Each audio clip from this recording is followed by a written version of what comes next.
ওরা যখন রাজশাহীতে পৌঁছালো তখন প্রায় ভোর হয়ে গেছে। আকসা বাসায় এসেই আগে ধপ করে শুয়ে পড়ল সোফার ওপরে। তবে মেজবাহ শোয়নি। আগেই ওয়াশরুমে ঢুকে গিয়েছে ফ্রেশ হওয়ার জন্য। আকসা বসার ঘরেই ঘুমে ঢুলছিল। হঠাৎ ওদের শোবার ঘর থেকে মেজবার ডাক শুনে ধরফর করে উঠে বসল। দ্রুত উঠে ঘরে গিয়ে দেখল মেজবাহ গোসল সেরে এসেছে। ওর পরনে একটা ট্রাউজার আর উদাম শরীরের ওপর পিঠের দিক থেকে মাঝা একটা সফেদ রঙা তোয়ালে বুক অবধি টেনে রাখা। মেজবাহ ফর্সা গাত্রবর্ণের। ব্লু রঙের ট্রাউজারের ওপরে শুধুমাত্র পেটানো পেট ও পিঠের নিচের সামান্য কিছু অংশ দেখা যাচ্ছে। মেজবার সামান্য বড় হওয়া সামনের চুলগুলো থেকে টপটপ করে পানি পড়ছে তখনও। আকসা অবাক হলো বেশ। শীতের শেষ সময়কাল হলেও রাতের দিকে বেশ ভালোই ঠান্ডা পড়ছে ইদানিং। এত ঠান্ডার মধ্যে মেজবাহ গোসল করেছে। আকসা দ্বিধান্বিত হয়ে মেজবাহকে বিচলিত কণ্ঠে প্রশ্ন করল, এই শীতে এখন আপনি ফ্রেশ হলেন যে? আকসার প্রশ্নের জবাবে মেজবাহ তৎক্ষণাৎ কিছু বলল না। আচমক নিজের দিকে মেজবাহকে এগোতে দেখে বিচলিত হলো আকসা। বুকের ধুকপুকানি বেড়ে গেল ওর। না চাইতেও পেছাতে শুরু করল। মেয়ে জবাহ যত এগোলো আকসা তার দ্বিগুণ বেশি পিছিয়ে গেল। শেষমেশ ওর শরীর ঠেকল পেছনের রিডিং টেবিলের সাথে। সেখানে মিশে যেতেই ঢোক গিলে মেজবার মুখের দিকে তাকালো আকসা। মেজবার রাগটা এখনো পড়েনি। মেজাজ শান্ত হয়নি। গাড়িতে থাকাকালীন তো একটা কথাও বলেনি। প্রচণ্ড গম্ভীর হয়েছিল। বেশ স্পিডের সাথে গাড়ি ড্রাইভ করছিল। আকসা এর মাঝে গাড়িতে ঘুমিয়ে গিয়েছিল। এ কারণে তখন আর মেজবার সাথে কথা বলতে পারেনি। মেজবার চোখ নাকের ডগা লাল হয়ে আছে এখনো। একদৃষ্টিতে তাকিয়ে আছে আকসার দিকে। এক হাত এগিয়ে আকসার কাঁধে ঝোলানো ওড়নার ওপরে রেখেছে। মুখের অভিব্যক্তি শত চেষ্টা করেও বুঝতে পারল না আকসা। পুনরায় ঢোক গিলে বলল, কি করছেন মেজবাহ? প্রশ্ন টা করামাত্র আকসার ওড়না একটানে শরীর থেকে খুলে পেছনে ফ্লোরের ওপরে ছুঁড়ে ফেলল মেজবাহ। আকসা আতঙ্কিত হয়ে ফ্লোরে পড়ে থাকা ওড়নার দিকে তাকালো। বিড়বিড় করে বলার চেষ্টা করল, মেজবাহ কি করো? পুরো কথা শেষ করতে পারল ও কার না ও। তার আগেই মেজবাহ ওর ঠোঁটে আঙুল রেখে চুপ করিয়ে দিয়ে বলল, হুশ চুপ। কোনো কথা নয়। আমি যা বলছি মনোযোগ দিয়ে শোনো। এখনই ওয়াশরুমে গিয়ে ফ্রেশ হয়ে নেবে। এখন কেন? আকসা চরম অবাক হয়ে প্রশ্ন করতেই মেজবাহ এ কার মন অদ্ভুতভাবে হেসে বলল, আমার স্ত্রীকে অন্য পুরুষ ছুঁয়েছে আকসা। তোমার শরীরে সেই স্পর্শ এখনো লেগে আছে। আমি চাই না আমার স্ত্রীর শরীরে এই স্পর্শ আর এক মুহূর্তও লেগে থাকুক। বিলিভ মি, টলারেট করতে পারবো না। ভাবলেই মাথা খারাপ হয়ে যাচ্ছে আমার। মনে হচ্ছে ওই যা তারা চিহ্ন নোয়ারটাকে গিয়ে মেরে ফেলি। মেজবাহ শান্ত হন প্লিজ। ওর হাতের বাহু শক্তভাবে চেপে ধরে আকুল কণ্ঠে কথাটা বলতেই মেজবাহ আকসার মুখের দিকে তাকিয়ে শান্ত হলো। শীতল চোখে তাকিয়ে থেকে কিঞ্চিত হেসে বলল, এখনই গিয়ে ফ্রেশ হবে ওকে। ওই যা তারা চিহ্ন নোয়ার যেখানে যেখানে ছুঁয়েছে সেই প্রতিটা জায়গায় বডি ওয়াশ দিয়ে ভালোভাবে পরিষ্কার করবে। হেল্প লাগলে বলতে পারো। আমি আসবো। না, আপনার হেল্প লাগবে না। আমি একাই পারবো। অস্থিরতার সহিত কথাটা বলেই আকসা দৌড়ে ড্রয়ার থেকে জামাকাপড় বের করে নিয়ে ওয়াশরুমে ঢুকে গেল। মেজবাহ ওর ওই অস্থিরতা দেখে মৃদু হাসল। আকসার শ্বশুরবাড়ির সবাই পরদিন সকালে রাটার মধ্যেই ফিরলেন। আকসার শাশুড়ি ফিরেই আগে ছেলের ঘরে আসলেন। আকসা তখন রিডিং টেবিলে ছিল। আর মেজবাহ বিছানার ওপরে বসে গভীর মনোযোগে ল্যাপটপে কাজ করছিল। মাম্নিকে দেখে মেজবাহ তড়িঘড়ি করে ল্যাপটপ বন্ধ করল। রস্বরী কার্দু হেসে বলল, তোমরা কখন আসলে টের পেলাম না তো। সবেমাত্র এসেছি। তুমি বোধহয় কাজে খুব ব্যস্ত ছিলে তাই খেয়াল করনি। এই তো মামনি, একটু ব্যস্ত ছিলাম আর কি। মেজবাহ জবাবটা দিয়ে সামান্য হাসল। আকসা শাশুড়িকে এ কার খেয়ে উঠে একপাশে এসে দাঁড়িয়ে আছে চুপচাপ। ঈশা বেগম ওর সাথে এখনো কোনো কথা বলেননি। এজন্য আকসা উদ্বিগ্ন হচ্ছে। ঈশা বেগম ছেলের মুখটা দেখলেন। মুখে হাত বুলিয়ে দিয়ে হা হুতাশ করে আফসোসের সাথে বললেন, আহারে আমার পটা, এক রাতের মধ্যে মুখ একদম শুকিয়ে গেছে আমার ছেলেটার। সকালে খাওনি, জাস্ট কফি খেয়েছিলাম মামুনি। আর কিছু খেতে ইচ্ছা করেনি। ঈশা বেগম এবার পাশ ফিরে চাতক পাখির ন্যায় দাঁড়িয়ে থাকা আকসাকে উদ্দেশ্য করে বলল, বৌমা যে আমার ছেলের জন্য একটা সিদ্ধ ডিম আর স্যালাদ করে নিয়ে এসো তো। ওগুলোই খায় আমার ছেলেটা। শাশুড়ির কণ্ঠস্বর স্বাভাবিকই। আকসার সাথে সবসময়কার মতো করেই কথা বলছেন। এই ব্যাপারটা উপলব্ধি করে আকসা হাঁপছে। রে বাঁচল যেন। এতক্ষণ বেশ ভয়ে ভয়ে ছিল ও। আকসা দ্রুত ঘর থেকে পা বাড়িয়ে দরজার বাইরে যেতেই হঠাৎ ঘরের ভেতর থেকে ভেসে আসা কথা শুনে দাঁড়িয়ে গেল। ওর শাশুড়ি মেজবাহকে বলছেন, তোমার আব্বুকে কেন বতারা চিহ্ন হসন্ত লোক করেছ বাবা? দাঁড়ি, উনার সাথে কথা বলবে না। উনি তো খুব কষ্ট পাচ্ছেন। গতকাল তোমার ওই কথাগুলোতেও কষ্ট পেয়েছিলেন খুব। সারা রাত ঘুমাননি। তোমার কথা বলছিলেন বারবার।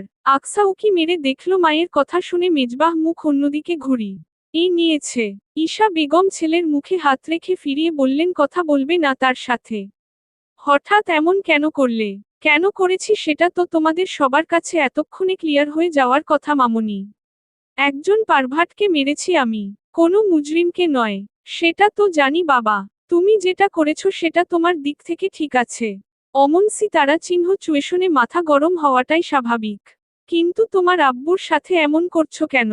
মেজবাহ ঠোঁট চেপে বলল, আব্বুর আমাকে এ কার এই মোমেন্টে সাপোর্ট করা উচিত ছিল মামুনি। তার বাড়ির বউয়ের ওপরে আঁচ লেগেছে। তিনি কিভাবে পারেন চুপ করে থাকতে? উল্টো আমাকে আরো থামতে বললেন। বিলিভ মি মামুনি, আব্বু থামতে না বললে ওই জানোয়ারকে আমি ওখানেই জায়গায় মেরে পুঁতে ফেলতাম। তাতে আমার জেল হাজত যাবজ্জীবন যা হওয়ার হয়ে যেত। I don't care. বাট আব্বুর এবং তোমার বৌমার রিকু তারা চিহ্ন থেমে গিয়েছি। নেহাত ছোটবেলা থেকে আব্বুর সব কথা শুনি। ঈশা বেগমের চোখ ছলছল করছো। এ কার? মেজবাহ তার মায়ের কোলে মাথা রাখতে ঈশা বেগম ছেলের মাথায় হাত বুলিয়ে দিতে দিতে বললেন, বুঝেছি খুব রাগ করেছো। তোমার আব্বু তো আত্মীয় বাড়ি বলেই পরিস্থিতি শান্ত করতে তোমাকে থেমে যেতে বলেছিলেন। তবে তার ওপর এ কার শিক্ষণ রাগ করে থেকো না। জানো তো তিনি তোমার সাথে কথা না বলে থাকতে পারেন না। তার খুব কষ্ট হয়। আর তুমি সামান্য কিছু হলেই তার সাথে কথা বলা বন্ধ করে দাও। এটা ঠিক নয় বাবা। এমন আর করবে না, বুঝেছো? জি মামুনি। মেজবাহ মৃদু আওয়াজে কথাটা বলে সাই জানালো। ঈশা বেগম হঠাৎ প্রশ্ন করলেন, বৌমাকে খুব ভালোবাসো তাই না? আচমক প্রশ্নটা শোনামাত্র তড়িৎ গতিতে মেজবাহ মায়ের কোল থেকে উঠে বসল। বিচলিত দেখাচ্ছে ওকে। মায়ের কৌতূহলী মুখের দিকে তাকিয়ে মেজবাহ স্বাভাবিক মুখ করে বলল, খিদে পেয়েছে মামুনি। তোমার বৌমাকে রান্নার দায়িত্ব দিতে গেলে কেন? কাজে গাফিলতি দেখছো তো? খিদে পেয়েছে তোমার? দাঁড়াও আমি যাচ্ছি। ছেলের খিদের কথা শুনে ঈশা এ কার গম দ্রুত উঠে দাঁড়ালেন। আকসা এতক্ষণ ঠাই দাঁড়িয়ে ছিল দরজার কোণে। শাশুড়িকে উঠতে দেখে নিঃশব্দে দৌড় দিল রান্নাঘরের দিকে। আমি আজই চট্টগ্রামে ফিরছি আব্বু। আজই? ছেলের কথা শুনে অত্যন্ত বিস্ময়ের সাথে প্রশ্ন করলেন এহসানুল হক। মেজবাহ শান্ত গলায় জবাব দিল, জি। কিছু জরুরি কাজ পড়ে গেছে। রাতের গাড়িতে উঠব। জরুরি কাজের কথা শুনে কেউ আর কিছু বলতে পারল না। আকসা পাশের আরেকটা সোফায় ওর শাশুড়ির পাশে বসে কুশি কাঠ আকার বুনন শিখছিল। ভরা আসরের মাঝে হঠাৎ মেজবার এই সিদ্ধান্তের কথা শুনে হাত থমকে গেল ও। একদৃষ্টিতে তাকিয়ে রইল মেজবার দিকে। মেজবাহ ওর আব্বুর দিকে থেকে মুখ ফিরিয়ে সামনে তাকাতেই আকসার চোখে চোখ পড়ল ওর। আকার চোখে প্রচণ্ড ব্যাকুলতা, যেটা সহজে সবাই ধরতে পারবে না। মেজবাহ বোধ হয় বুঝতে পারল।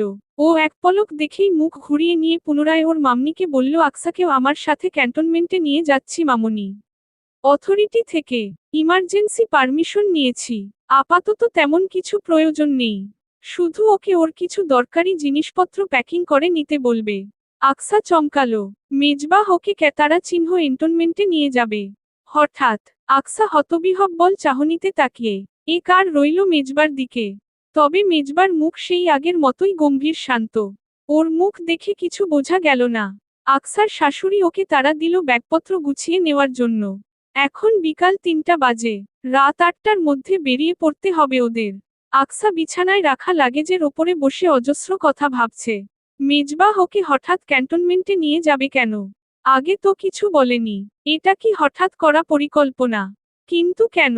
আকসা কিছুই বুঝে উঠতে পারছে না। মেজবাহ বাইরে বন্ধুদের সাথে দেখা করতে বেরিয়েছে বিকালে। ফেরার কথা 5টার সময়। মেজবার আবার টাইমটেবল মেইনটেইন করার দারুণ অভ্যাস। ঠিক সময়েই ফিরবে নিশ্চয়ই। 5টা বাজতে আর 20 মিনিট বাকি।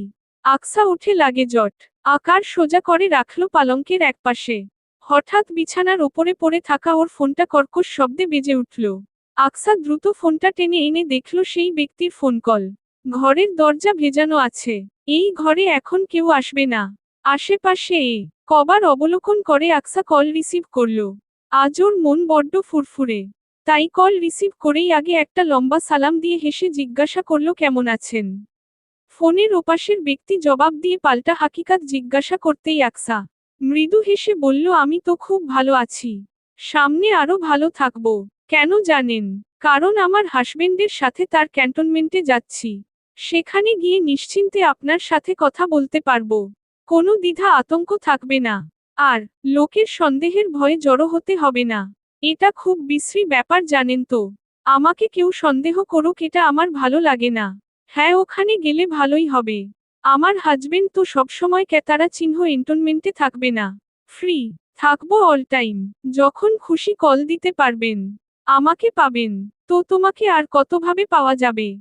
আচমক পেছনে থেকে পরিচিত গলার আওয়াজ পাওয়া মাত্র আকসা চমকে চকিতে ঘাড় ঘুরিয়ে তাকিয়ে দেখল মেজবাহ বুকে হাত গুজে দাঁড়িয়ে আছে। মেজবার মুখের ওপরে গিয়ে দৃষ্টি আটকালো আকসার। গতকাল রাতে লোকটার যেই রাগী চাহনি রক্তলাল চোখ নাকের ডগা লাল আর কপালের শিরা ফুলে যাওয়া দেখেছিল এই মুহূর্তে তার দ্বিগুণ ক্ষুব্ধতা দেখল ওই চোখে মুখে। খেয়ে আল করে দেখল মেজবার হাতের তালু শক্তভাবে মুঠো করে রাখা। চোখ অতিরিক্ত লাল হয়ে আছে। আকসা ঢোকের পর ঢোক গিলল। হাতে থাকা ফোনটা তখনও কলে রয়েছে। একবার মেজবাহকে দেখে আরেকবার আর চোখে হাতের ফোনটাকে দেখল। আকসা দ্রুত ফোনটা সামনে টেনে এনে কল কাটতে যাবে ঠিক সেই মুহূর্তে মেজবাহ টান মেরে ফোনটা কেড়ে নিল ওর হাত থেকে। মেজবার এক হাত পাশের চেয়ারের ওপরে রাখা। আরেক হাত ফোনে। ফোন কানে ধরে মেজবাহ প্রথমে কোনো কথা বলল ন। আকার ফোনের ওপাশ থেকে সমানে একজন পুরুষ বলেই চলেছে কি হলো আকসা? কথা বলছো না কেন? তোমার স্বামী চলে এসেছে নাকি আবার? কল কেটে দেব আমি। মেজবাহ এবার কঠিন গলায় বলল আব্বে সাতারা চিহ্নলা। আর কিছু বলতে যাবে তার আগেই আকার থেকে কল কেটে গেল। কল কেটে যাওয়ার সাথে সাথেই আকসাকে একটানে ঘুরিয়ে নিজের সামনে এনে দাঁড় করালো মেজবাহ। আকসা ঢোক গিলে করুণ চোখে তাকালো ওর দিকে।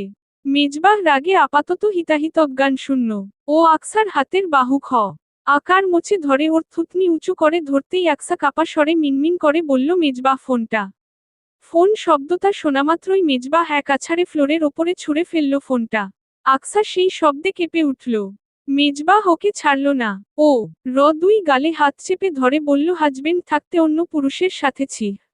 এত নিকৃষ্ট তুমি। এতটা ক্যান্টনমেন্টে যাওয়ার ব্যাপারে খুশি হচ্ছ শুধুমাত্র তোমার এই আশিকের সাথে কথা বলতে পারবে বলে তাই না? তাই না আকসা? না না না, আপনি আমাকে ভুল বুঝছেন মেজবাহ। আমার কোনো আশিক নেই। কোনো আশিক নেই আমার। এসব ভুল, মিথ্যা সব। আপনি যা ভাবছেন সেসব ঠিক নয়। তাহলে কি ঠিক? কি হ্যাঁ, বোঝাও আমাকে আকসা, বোঝাও। মেজবাহ সামান্য চন্দ্রবিন্দু চেয়ে উঠল। আকসার হাতের বাহু চেপে ধরে রেখেছে ও। আরেক হাতে থুতনি উঁচু করে ধরে রাখা। আকসাকে চেয়ারের সাথে ঠেসে ধরেছে। ও ছটফট করছে। অন্য সময় হলে আকসার এই ছটফটানি এক মুহূর্ত সহ্য করত না মেজবাহ। সঙ্গে সঙ্গ কার ছেড়ে দিত। তবে আজ ছাড়ল না। আরো রূঢ়ভাবে স্পর্শ করল ওকে। কঠিন থেকে কঠিনতর হলো। মেজবার চোখ মারাত্মক লাল হয়ে গেছে। ওই চোখের দিকে তাকিয়ে ভয় হলো আকসার। আকসা কাতরাতে কাতরাতে বলল ছাড়ুন মেজবাহ। লাগছে এভাবে ধরবেন না আমাকে। ব্যথা পাই আমি। ছাড়বো। হ্যাঁ ঠিক বলেছ। ছেড়েই দেব তোমাকে। তোমাকে আর রাখা যাবে না। এক মুহূর্তের জন্যও না। এমন মেয়েকে আমি আমার জীবনে রাখবো না যে এক্সট্রা ম্যারিটিয়াল তারা চিহ্ন ফেও আকার করে বেড়ায়। থুহ, তুমি আমার থুতু পাওয়ারও যোগ্য না। তোমাকে আমি বিশ্বাস করেছিলাম, ভালোবেসেছিলাম, আর তুমি এই প্রতিদান দিলে। এত বড় ধোঁকা। আকসাকে এক ধাক্কায় দূরে সরিয়ে দিল মেজবাহ। মেজবার চোখের কোণ বেয়ে এক ফোঁটা দুর্বোধ্য জল গড়িয়ে পড়ল। মেজবাহ সঙ্গে সঙ্গে হাতের উল্টো পিঠে মুছে নিল সেটা। আকসা বুঝতেও পারল না। আকসার পায়ের নিচে মাটি নেই যেন। হঠাৎ কি থেকে কি হয়ে গেল। মাথায় প্রচণ্ড চাপ পড়ছে। বুক মাতো। হসন্ত রাতিরিক্ত ধুকপুক করছে। অনবরত ঘামছে ও। আকসা এগিয়ে এসে মেজবার হাতের বাহু ধরে কাঁদতে কাঁদতে ভাঙা গলায় বলল আমি এসব কিছু করিনি মেজবাহ। আমি এমন মেয়ে নই। আপনাকে ধোঁকা দিইনি আমি। আব্বে চুপ। তোর আর কোনো কথা শুনতে চাই না আমি। আকসার হাত ছিটকে সরিয়ে দিয়ে এগিয়ে গেল মেজবাহ। আকসাকে দেয়ালের সাথে ঠেসে চেপে ধরে দাঁত দাঁত পিষে বলল এই তোর সাথে আমার কিসের শত্রুতা হ্যাঁ? বল, কিসের শত্রুতা? নাকি তুই আমার ওপর কোনো কসপেরিমেন্ট করছিস? কোনটা? দেখতে চাইছিস যে একজন ভদ্র পরিবারের ছেলের ধৈর্যের বাঁধ কতটুকু? সর্বোচ্চ আঘাত পেলে কেমন আচরণ করে সেটা দেখতে চাইছিস তুই? তুই আমাকে আর কোনোভাবে হার্ট করতে বাকি রাখিসনি। অলরেডি সবভাবে করে ফেলেছিস। শুধু এটাই বাকি ছিল। এটুকুও করে ফেললি। এই যে তাকিয়ে দেখ। এই যে এখানটায় আঘাত লাগে বুঝলি। আঘাত করতে করতে আর কিছু বাকি রাখিসনি এখানে। তোর মতো হার্টলেস আর ক্যারেক্টারলেস মেয়ে এটা বুঝবো। এ কারও না। তোকে তোর এত ভুলের পরেও ক্ষমা করে দিলাম, কখনো অসম্মান করিনি, কোনোভাবে তোর অসম্মান হতে দিইনি, তারপরও তুই দেখিয়ে দিলি 5 বছর আগের সেই আকসার কোনো পরিবর্তন ঘটেনি। সে আগের মতোই স্বার্থপর আর তারা চিহ্ন খ্রিস্ট রয়ে গেছে। মেজবার চিৎকার চেঁচামেচি করে কথাগুলো বলতে বলতে পুনরায় চোখ লাল হয়ে গেল। চোয়াল শক্ত হয়ে গেছে ওর। আকসার বাহুতে রাখা হাত দুটো কঠিন থেকে কঠিনতর হচ্ছে। আকসার চুল এলোমেলো হয়ে গেছে। মুখের ওপরে এসে পড়ে আছে। সমানে কাঁদছে ও। মেজবার তবু সামান্য দয়া মায়া হলো না। ও দাঁতে দাঁত চেপে বলল, আজকের পর থেকে তোর আমার কোনো সম্পর্ক আর থাকলো না। আজ এখানে এই মুহূর্তেই আমাদের সব সম্পর্ক শেষ। আজকের পর তোকে আমি চিনি না। এই বাসায়ও তোর কোনো জায়গা হবে না। Get out. মেজবার চিৎকারে আকসা কেঁপে উঠে মুখে হাত রেখে ডুকরে কাঁদতে লাগলো। আচমক ওর হাতে টান লাগলো। মেজবাহ ওকে টেনে ধরে বলল, লাতারা চিহ্ন গেজ নাও। এখনই বের হবে। মেজবাহ এই রূপ এর আগে কখনো দেখেনি আকসা। ও ভয়ে ভয়ে গুছিয়ে রাখা লাতারা চিহ্ন গেজটা উঠিয়ে নিতেই মেজবাহ ওর হাত টেনে ধরে ঘরের বাইরে নিয়ে আসলো। ড্রয়িং রুমে মেজবার মামুনি আর চাচি বসেছিলেন। ছেলে আর ছেলে বউকে এমতাবস্থায় দেখে অবাক হলেন তারা। মেজবাহ আকসার হাত ধরে টেনে সদর দরজার দিকর নিয়ে গেল। মেজবার ওই রাগ আর আকসাকে কাঁদতে দেখে আকসার শাশুড়ি আর চাচি শাশুড়ি বিচলিত হয়ে দ্রুত উঠে আসলেন। আকসার শাশুড়ি অস্থির হয়ে ছেলেকে বললেন, কি করছো বাবা? বৌমাকে কোথায় নিয়ে যাচ্ছ এভাবে? আর বৌমা কাঁদছে কেন? মেজবাহ ঘাড় ঘুরিয়ে মায়ের দিকে ফিরে ক্রূর হেসে বলল, তোমার বৌমা ওর বাসায় যাওয়ার জন্য অনেকক্ষণ যাবৎ কান্নাকাটি করছে মামুনি। তাই ওকে ওর বাসায় দিয়ে আসতে যাচ্ছি। তাহলে যে তারা চিহ্ন এন্টনমেন্টে যাওয়ার কথা ছিল। নসিবে থাকলে যাবে কোনো একদিন। পুনরায় হেসে কথাটা বলে কাউকে আর কিছু বলার সুযোগ না দিয়ে জোরপূর্বক আকসার হাত ধরে টেনে নিচে নিয়ে গেল মেজবাহ। কষা এতক্ষণ হাত ছাড়ানোর চেষ্টা করলেও মেজবার শক্তির কাছে অসহায় হলো। আকসাকে মেজবাহ গাড়ির দিকে টেনে নিয়ে যেতেই আকসা সর্বশক্তি দ্বারা হাত ছাড়ানোর চেষ্টা করে কাঁদতে কাঁদতে বলল, আমি কোথাও যাব না মেজবাহ। ছাড়ুন আমাকে। এখানে থাকবো আমি। হু আর ইউ? এখানে থাকার কে তুমি? হু? আপনার স্ত্রী। আপনি আমার স্বামী। আমি আপনার সাথে থাকতে চাই। মেজবাহ টান মেরে আকসাকে সামনে এনে আঙুল তুলে শাসিয়ে জোর গলায় বলল, এই ফালতু মেয়ে, আমি তোমার স্বামী নই। আজকের পর থেকে আমাকে স্বামী পরিচয় দেবে না। তারা চিহ্ন ন করে ফেলবো।